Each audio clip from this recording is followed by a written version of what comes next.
নমস্কার বন্ধুরা, আশা করি তোমরা সবাই ভালো আছো আর আমিও খুব ভালো আছি। আরে আমরা এসেছি আজকে বেহারীনাথ মন্দির ঘুরো করতে।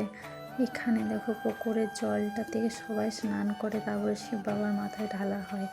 আর আমরা এখানে জুতোগুলো খুলে নিচ্ছি, ভিতরে তো জুতো পরে ঢুকতে দেওয়া যাবে না, তার জন্য এখানে জুতোগুলো খুলে নিলাম। আর এখানে দেখো শিব মন্দিরটা ওইখানে পেছনে আছে পাহাড়টা। আর আমি এখানে রিয়াকে বলছি, রিয়া দেখ মন্দির, কতগুলো মন্দির। রিয়া বলছে তাই তো কাকিমা, কী মন্দির আছে? বলুন বিষ্ণু ঠাকুর, রাধাকৃষ্ণ, এখানে আছে কালী মা, আরও অনেক কিছুই মন্দির ছিল।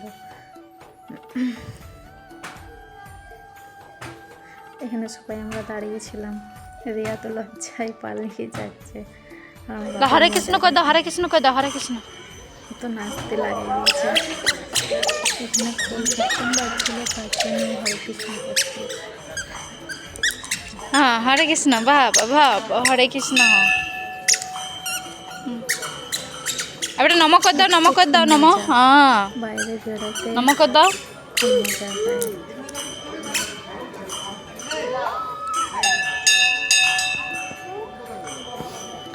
এবারে নম কর দাও।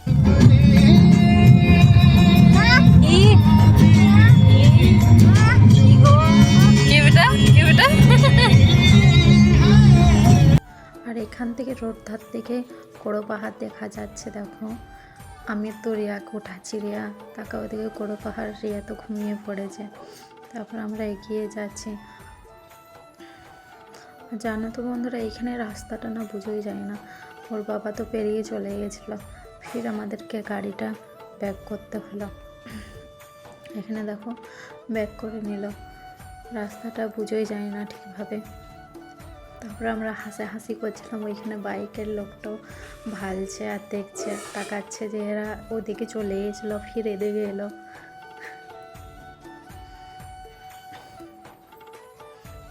ঠিক আছে বন্ধুরা, তোমরা ভিডিওটা দেখতেই থাকো, আমরা এগিয়ে যাই। তারপর আমরা কোড়ো পাহাড় চড়ে এলাম। এখানে রিয়া আর আমি একটু মজা করছিলাম, ওর কাকু আমাদের দিকে তাকাচ্ছে। আর এখানে মন্দিরটা তো এই কোপারটা না অনেক ছোট মতন। আমরা সবাই মাথা নিচু করে ঢুকলাম, আর রিয়াকে বুঝি রিয়া তো সাইজে কোপারটা। রিয়া হাসছে কারণ ওর হাইটটা একটু ছোট আমাদের থেকে।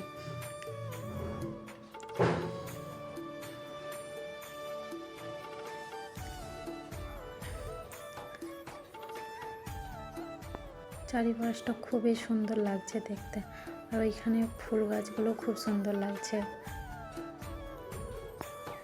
রিয়া বলছে কাকিমা একটু গোলাপ দিয়ে দিলে ভালো হতো না? যা, তারপর দেখ কেমন দেয় তোকে ওখানে লোকগুলো। তারপর আমরা এগিয়ে পড়লাম কোড়ো পাহাড় দিকে।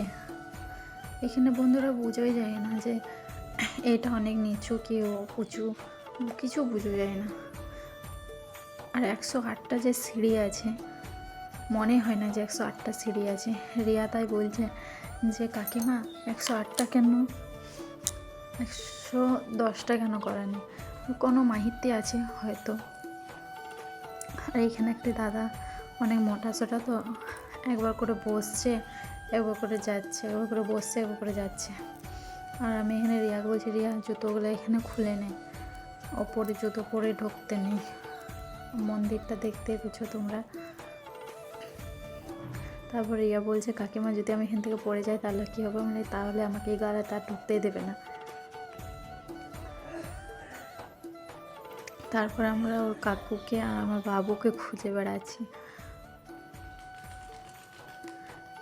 এখান থেকে দেখো বন্ধুরা, এখান থেকে বুঝতে পারবে যে কতটা উঁচুতে আছি আমরা। আর ওইখানে আমার বাবু আর ওর বাবা দুজনেই লুকিয়ে আছে।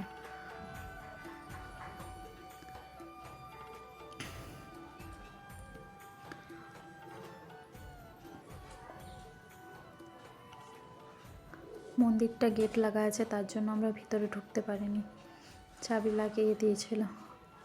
ওই যে ওর বাবা আর বাবু আসছে জাস্ট।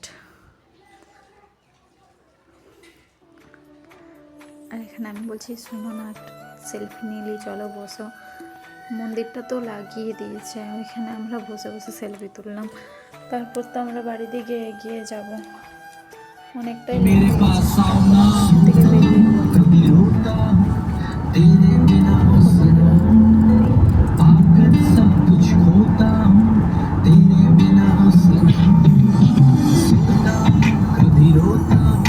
আরে একটা প্যান্ডেলটা ভালো করে দুর্গা পুজোয় জিমা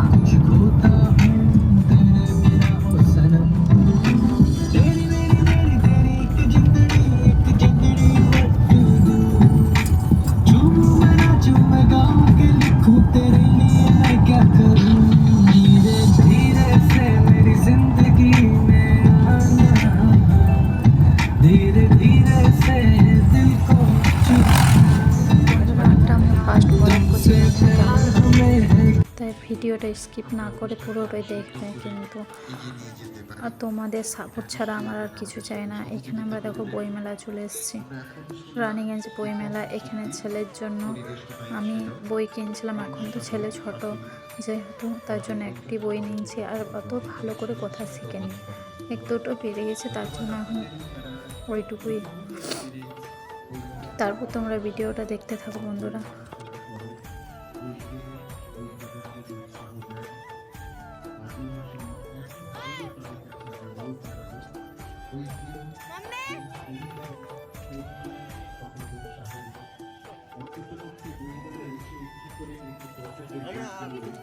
আমরা বইমেলা সমিতির পক্ষ থেকে আন্তরিকভাবে খুশি হব। এটা আপনারা সকলেই জানেন যে বইমেলা মানে আমাদের যে সমস্ত বইগুলো অনেক সময় আমাদের